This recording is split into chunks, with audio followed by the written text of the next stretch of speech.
শ্ৰদ্ধাৰ অসমবাসী ৰাইজ মোৰ প্ৰতি বছৰে মেডিকেলৰ এন্ট্ৰেন্স পৰীক্ষালৈ মনটোত চিন্তা হৈ থাকে মই যেইবাৰে মেডিকেল কলেজৰ এন্ট্ৰেন্স পৰীক্ষাৰ বিষয়ে দিল্লীৰ লগত আলোচনা কৰিছিলো তেতিয়া মই দেখা পাইছিলো যে মেডিকেলৰ এন্ট্ৰেন্স পৰীক্ষা সমূহ প্ৰাইভেট স্কুলত অনুষ্ঠিত হয় আৰু অসম চৰকাৰৰ লগত সম্পৰ্ক তেনেই কম থাকে এডিআৰিৰ পৰীক্ষাত আমি যিমান কটকটীয়া নিৰাপত্তা কৰো মেডিকেলৰ এন্ট্ৰেন্স আটাইতকৈ ডাঙৰ পৰীক্ষা আমি একো ব্যৱস্থাই নলওঁ এই বিষয়টোলৈ মই চিন্তা কৰি আছিলো যে আমাৰ অধিকাৰ একো নাই নেকি কেইদিনমান আগতে উৰিষ্যাত গৈছিলো কেন্দ্ৰীয় শিক্ষামন্ত্ৰী ধৰ্মেন্দ্ৰ প্ৰধান ডাঙৰীয়া সাক্ষাৎ কৰিবৰ কাৰণে মই কেন্দ্ৰীয় শিক্ষামন্ত্ৰী গৰাকীৰ পিতৃ দেবেন্দ্ৰ প্ৰধানৰ মৃত্যু হৈছিল তেখেতক মই সমবেদনা জনাবলৈ ভুৱনেশ্বৰত গৈছিলো তেতিয়া মই ধৰ্মেন্দ্ৰ প্ৰধান ডাঙৰীয়াক সুধিছিলো যে মেডিকেলৰ এন্ট্ৰেন্স আমি চৰকাৰী বিদ্যালয়ত পাতিব নোৱাৰো নেকি আৰু মেডিকেলৰ এন্ট্ৰেন্স আমি কটকটীয়া নিৰাপত্তাৰ মাজত পাতিব নোৱাৰো নেকি তেখেতে মোক উত্তৰ দিছিলে যে আপুনি যদি বিচাৰে আমি নিশ্চয় তেনে ব্যৱস্থাই কৰিম আজি মই আপোনালোকক জনাব বিচাৰিছো আমি ইতিমধ্যে ভাৰত চৰকাৰৰ লগত কথা পাতিছো অহা 5 এপ্ৰিলত 5 মেত অনুষ্ঠিত হ'বলগীয়া নিট পৰীক্ষাৰ চেণ্টাৰ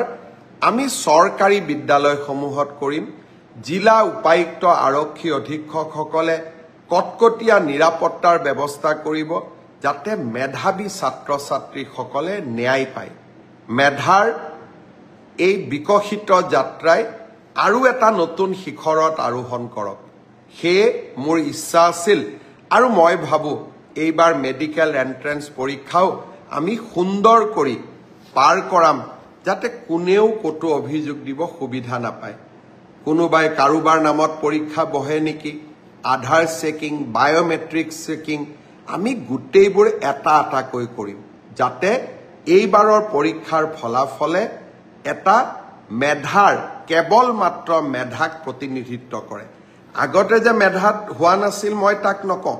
কিন্তু এইবাৰ আমি তাক নিশ্চিত কৰিব খুজিছো যাতে আমাৰ ছাত্ৰ ছাত্ৰীসকলে ন্যায় পায় বহুতো ছাত্ৰ ছাত্ৰীয়ে মোক হোৱাটছআপ দিয়ে খুদে দাদা এডিআৰিত যে ওএমআৰ খন আপোনালোকে দিয়ে এনসাৰ কিটো পাবলিশ কৰি দিয়ে মেডিকেল বা হেলথ ডিপাৰ্টমেন্টৰ পৰীক্ষাত আপোনালোকে কিয় নকৰে আগতে আমি কৰা নাছিলো কিন্তু এইবাৰ জানুৱাৰী মাহত হৈ যোৱা টেকনিক্যাল পৰীক্ষাৰ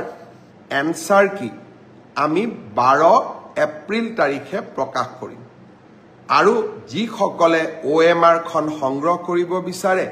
তেওঁলোকেও 50 টকা দি ওএমআৰ খন সংগ্ৰহ কৰিব পাৰিব আৰু যি সকলে এনসাৰ কি সোৱাৰ পিছত এনসাৰ কি চ্যালেঞ্জ কৰিব খুজে তাৰ বাবেও আমি সুবিধা কৰি দিম অৰ্থাৎ স্বচ্ছতা সকলো ক্ষেত্ৰতে যোৱাকালি হৈ যোৱা তৃতীয় শ্ৰেণীৰ পৰীক্ষাটো আমি একেই ব্যৱস্থা গ্ৰহণ কৰিম মই ইতিমধ্যে আমাৰ স্বাস্থ্য বিভাগক কৈছো যে এডিআৰি পৰীক্ষা যেনেকৈ আমি নিকাকৈ অনুষ্ঠিত কৰিছো